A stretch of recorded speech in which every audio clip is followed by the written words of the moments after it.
You aren't just buying a product. Every time you swipe that card, you are acting as a time traveler, violently robbing your future self to finance a 5-minute dopamine spike. You are digging your own grave. Watch until the end, and I will show you how to drop the shovel. It happens in the dead of night, when the world goes completely silent, and you are left alone with the deafening roar of your own quiet desperation. You are staring into the sterile glow of your phone at 2 a.m., feeling a suffocating mix of boredom, exhaustion, and an emptiness you cannot quite name. In that fragile moment, you actually convince yourself that clicking "Proceed to checkout" on a screen is somehow going to fix your life.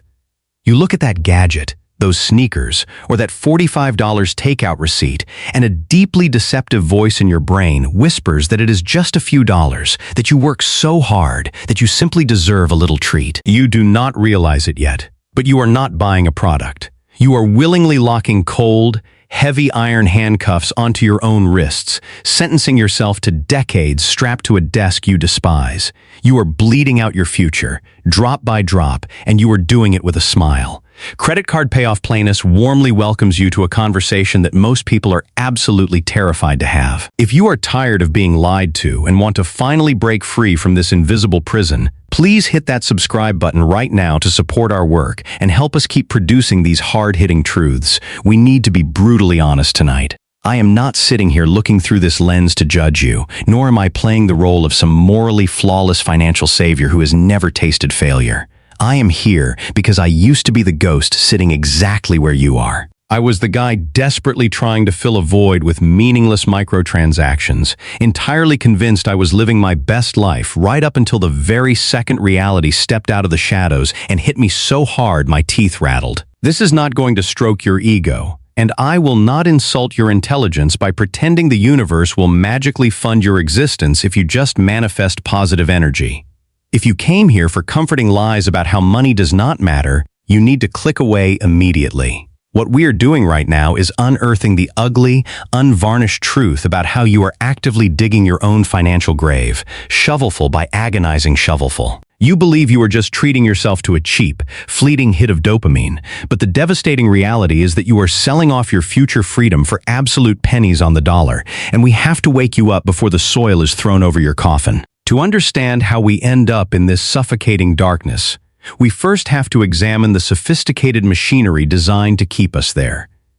You have spent your entire life internalizing a brilliant, malicious lie that tells you your worth is inextricably linked to your purchasing power. We live in a society governed by an invisible architecture of algorithms and multi-billion-dollar marketing campaigns that have mapped your deepest, most intimate insecurities.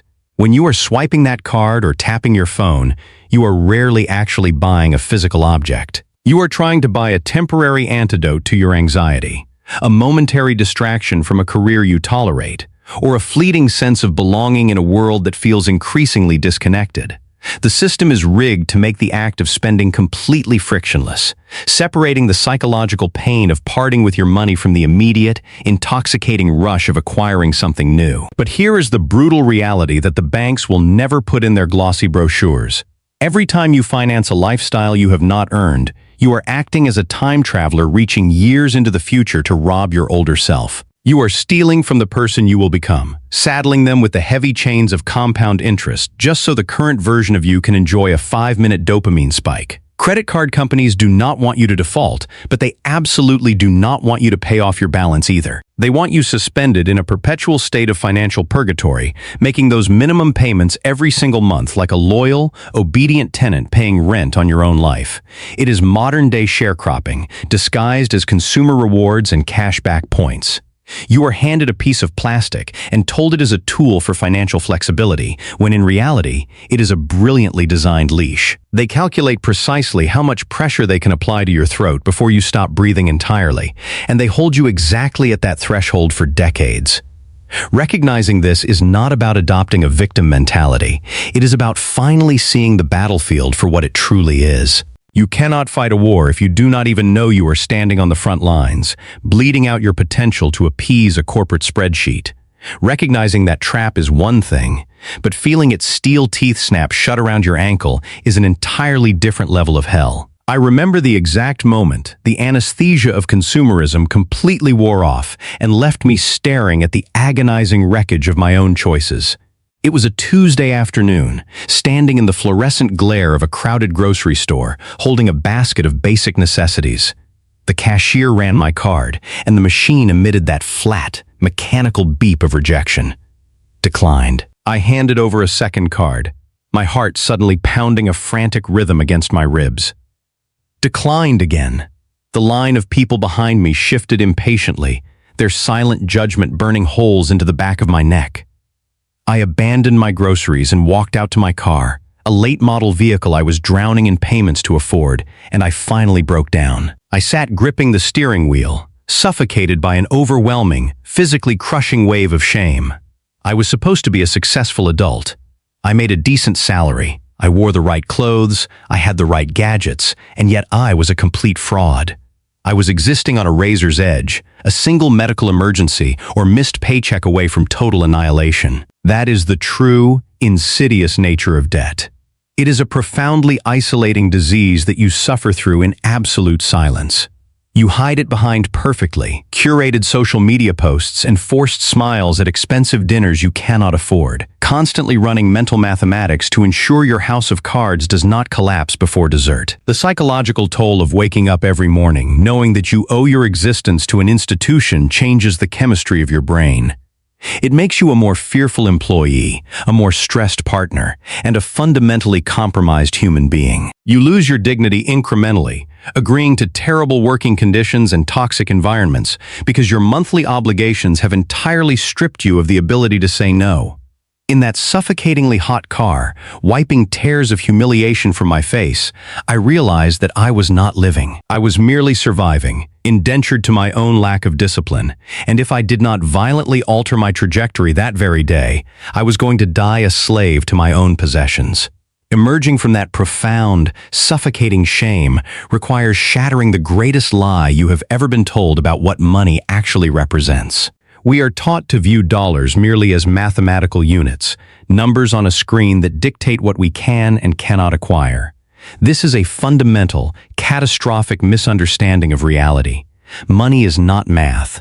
Money is captured life energy. You trade the most finite, irreplaceable resource in the universe, the fleeting hours of your brief existence on this planet, in exchange for a paycheck. When you finally internalize this visceral truth, everything changes. Suddenly, that $800 phone upgrade is no longer just a fraction of your monthly limit.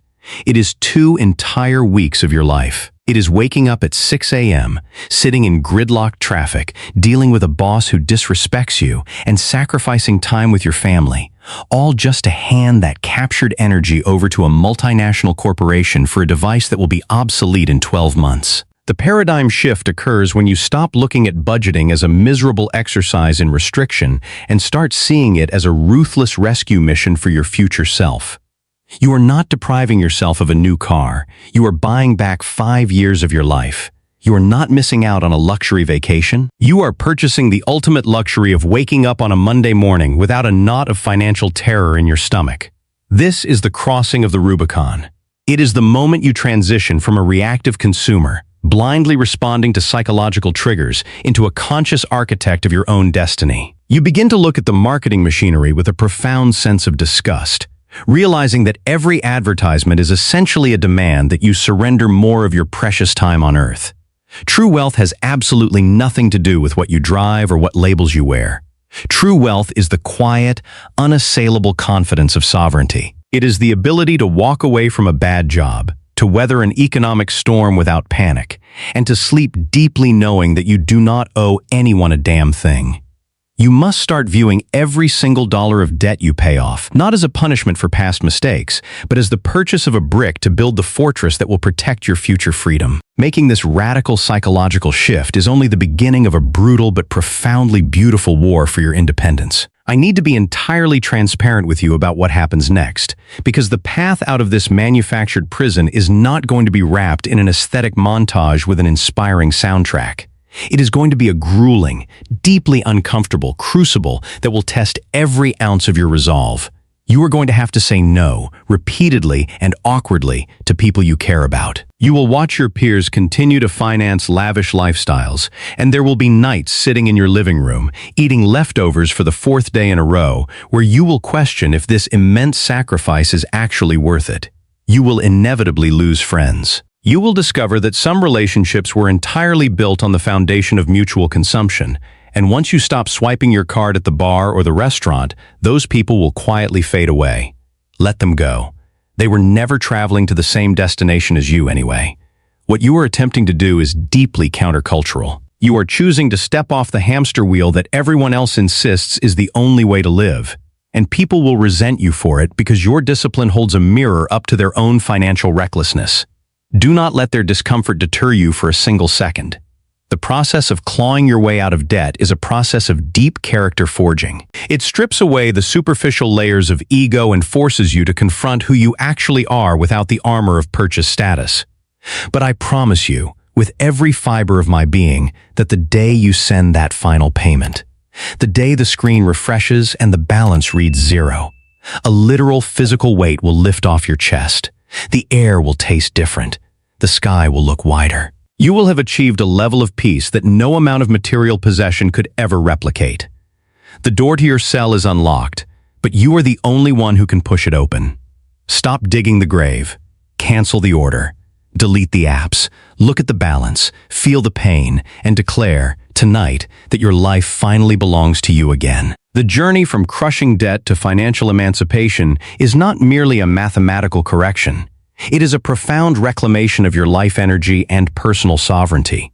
We exist in a consumer-driven machine designed to map our insecurities and convince us to exchange our fleeting moments on Earth for temporary dopamine hits disguised as material goods. This system relies on keeping us perpetually chained to minimum payments, financing lifestyles that ultimately rob our future selves of freedom and dignity. The turning point arrives only when we experience the devastating emotional wreckage of this facade. The paralyzing shame of a declined card or the suffocating realization that we are indentured servants to our own possessions. Escaping this matrix requires a radical paradigm shift, recognizing that money is not just numbers on a screen, but captured time.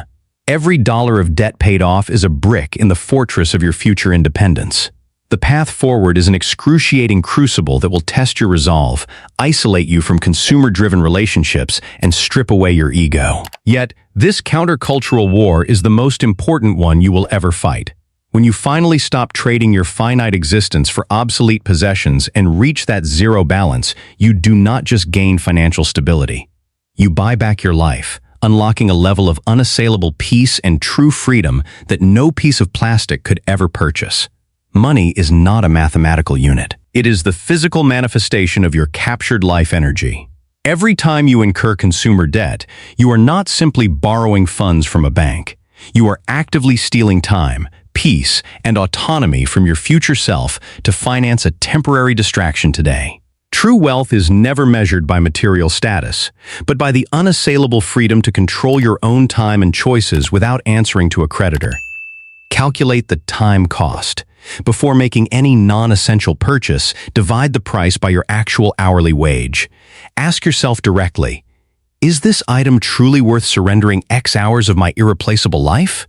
Embrace the discomfort of saying no. Stop funding a lifestyle you cannot afford just to maintain appearances. Accept that you may lose superficial relationships built solely on mutual consumption and view budgeting not as a restriction, but as a ruthless rescue mission for your future self. Reintroduce spending friction, delete saved credit card information from your browsers, and remove retail apps from your phone. Force yourself to feel the psychological weight of parting with your captured life energy. Redefine your wealth. Shift your ultimate goal from acquiring possessions to acquiring autonomy. Treat every debt payment not as a penalty, but as the deliberate purchase of your own freedom. What is one specific thing you have stopped buying recently to help take back control of your finances and your time? Please kindly share your perspective in the comments below so we can all learn and draw inspiration from each other's journeys. If you found value in this video, please hit that subscribe button. Your support means everything and gives us the motivation to keep creating more impactful, life-changing content just like this.